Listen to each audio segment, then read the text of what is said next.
We are right in the heart of Congressman Lewis's district. You see an outpouring of tributes here behind me. Those started within hours of his death, and they've just grown throughout the weekend. But I want to show you just the magnitude, just how much he was beloved here in this district. Take a look.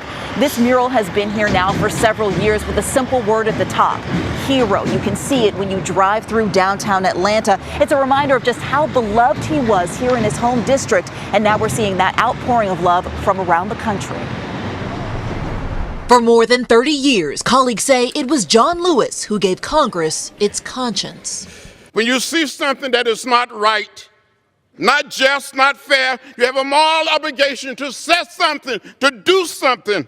This morning on Capitol Hill, flags lowered in his honor. President Trump tweeted he is saddened by the congressman's death. Lewis honored by all four living former presidents, including President Obama, who wrote he loved this country so much that he risked his life and his blood so that it might live up to its promise. From House Speaker Nancy Pelosi, he was fearless in his pursuit of a more perfect union. One of the original freedom riders, Lewis was just 23 when he took the podium at the March on Washington. We are tired. We are tired of being beaten by policemen.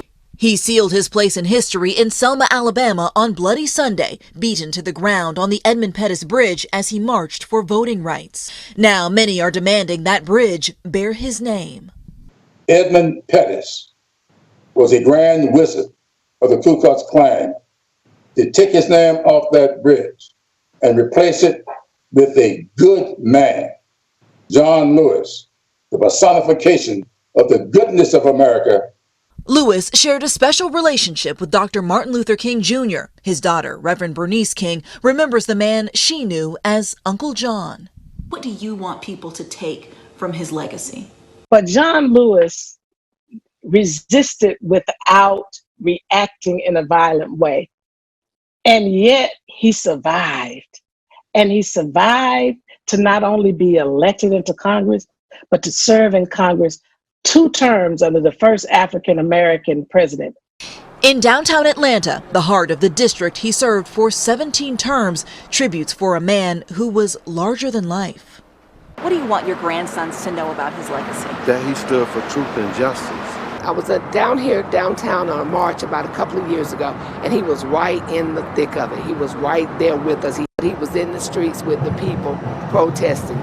And I really just came out here to feel his power and feel his legacy and to carry on his legacy by remembering him. And Savannah, this morning, so many are continuing to gather here for the same reason. Meanwhile, across the state, Georgia's governor has ordered the state capitol flags lowered in the congressman's honor.